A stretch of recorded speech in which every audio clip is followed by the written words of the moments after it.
No, they're ignorant. That's ignorant. Alright, guys, welcome back to more Ignorance in Basketball. Now, I was doing some thinking because I'm an intellectual, and I came to the realization of something beautiful.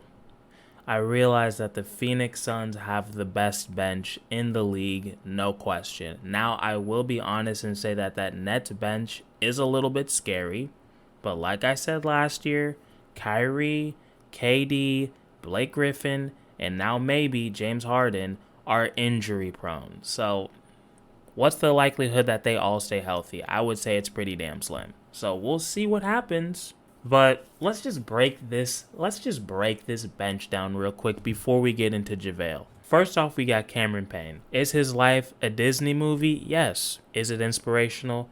Yes. Am I waiting for the movie so we can all cry together?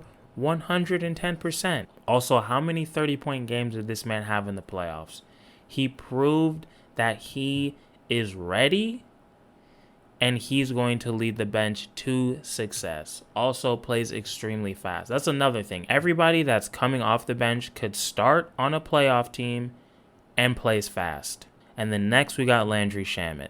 Now, do we have a beef? 110%. Did this man disrespect me to my face? Yes. Will I ever forget that? No. But gotta give the man credit. He does a lot of things that I like. He can create his own shot. He's got a nice floater. He's sneaky athletic. Obviously, he can shoot. He's probably the only person on the team that can really shoot off of screens like a JJ Redick. I mean, Devin can too, but Landry's just a better shooter. The percentages say that Landry is a better shooter. From the three. Mid-range, no. But from the three, I don't know why. I feel like Devin should easily be like a 42, 43% shooter from three, but he's just not. I don't know why, but he's just not. So Landry, for now, is the guy who I want, running off screens and doing all that type of stuff. All that JJ Redick activity. RIP to your career.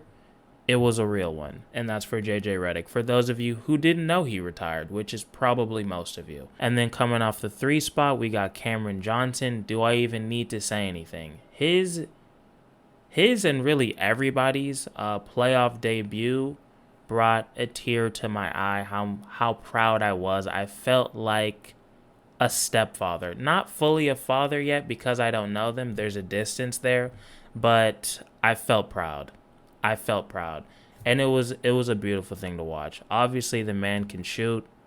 He's finally started driving to the basket. We were all complaining to this man all season. Cam, start driving in. Now, Cam, if you want to just wait to do that till the playoffs, I'm all with you. If you just want to hold off, make sure you don't twist an ankle or do something goofy until the playoffs, I'm all for it. As long as I know that you can do it, that's all I need. So if you and DA want to take off until the playoffs, you got my blessing. I know that's what you wanted. Now the 4 spot, I'm not sure where they're gonna go. As you guys know, I think they need to ingratiate Sticks, at least coming off the bench, but I think maybe they should even start the man. So I figure it'll either be him, maybe Frank, maybe Jay Crowder, depending on if they make a trade or something. So we'll see. I don't know. But any of those I feel comfortable with. Now, obviously, you guys know I'm not the biggest Frank Kaminsky fan in the world. But I will say when you play him at the 4, which is what he originally came in as, he's way better playing at the 4 than at the 5. Obviously, he can stretch the floor. He's an underrated passer. He's crafty.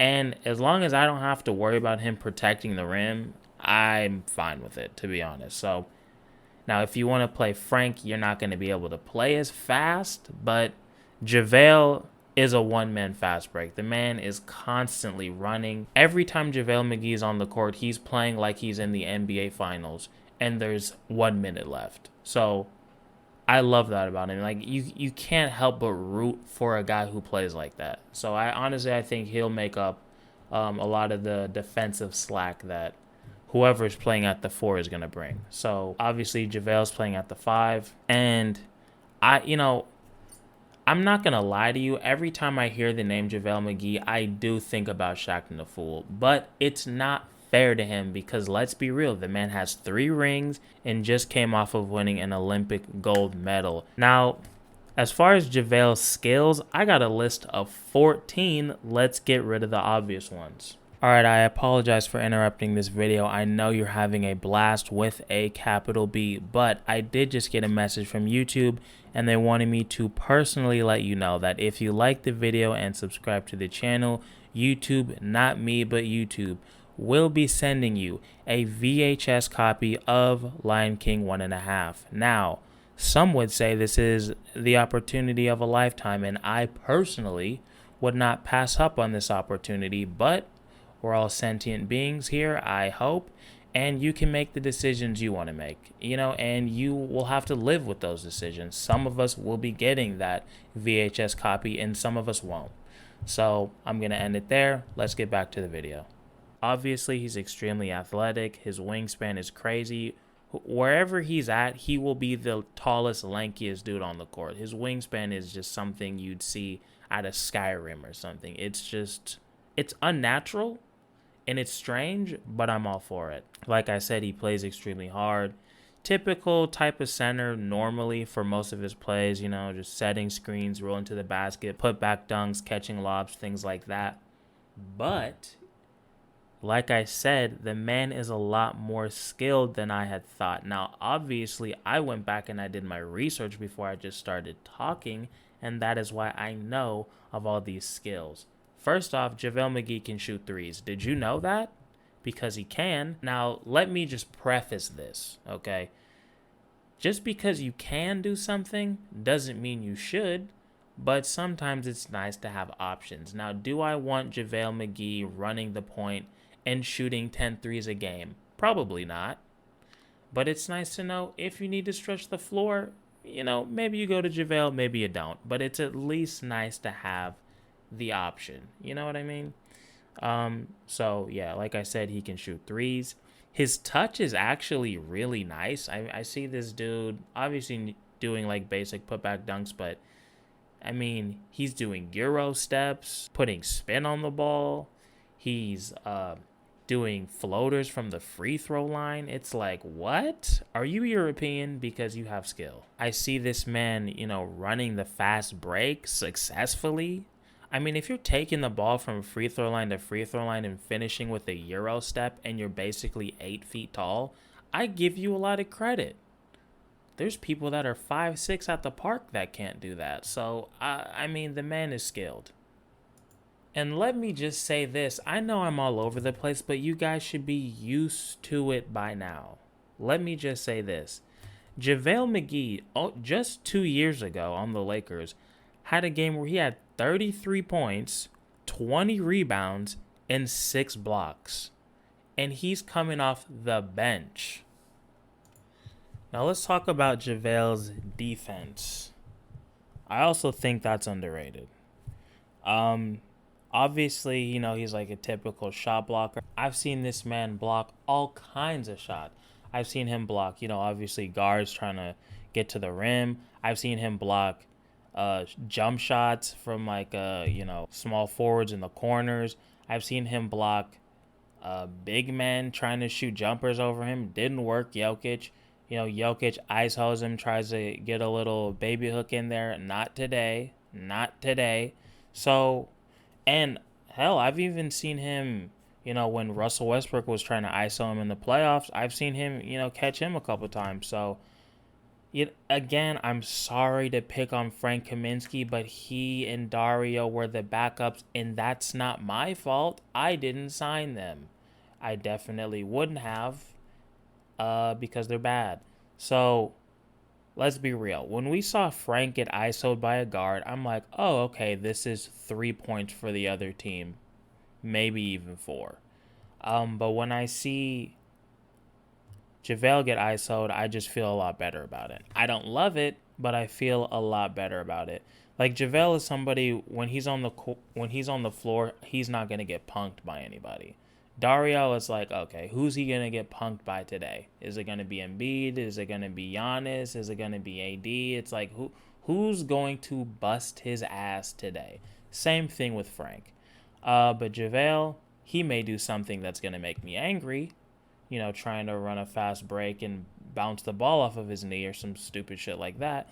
but he's not going to get punked. He's going to play hard, and he's really probably going to be doing a lot of the punking. We all saw Chris Paul talking to the man, probably recruiting him to the team when the Suns were just busting that ass in the playoffs.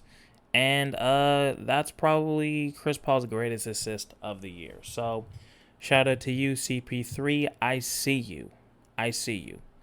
And yeah, I think that's it. What do you guys think? Let me know. Also, I just want to throw this out there. I saw that when JaVale was playing with the Nuggets, he would play with Jokic. Do you guys feel good about that? Like him playing with DA if you have to play against like the Bucks or I don't know, like the Lakers or something, like a big team. How do you guys feel about that? Because that's another thing we don't have to worry about. We don't have to worry about Crowder playing the 5. Like, how the hell did you think that was going to work? You have Jay Crowder guarding Brook Lopez? Yeah, that shit was a disaster. So it's just nice to see that the Suns finally fixed their size problem. And they didn't fix it with somebody that's like slow as hell. They fixed it with somebody that's athletic and very skilled. So I'm not mad at it at all. Let me know what you guys think of the bench. I think they're going to be extremely deadly once the synergy's there, once they're used to how everybody's playing. They're going to be a tough guard because everybody's lanky, everybody can run, and then nobody's soft on that team. So I feel really good about the season. I honestly think this team is better than last year, kind of by a lot, especially the bench. It depends on what they do with the 4, but when you look at the bench, they fixed all the holes. There weren't a lot of holes with the team, I don't think, but they definitely solved them. So I'm really excited to see what this team does.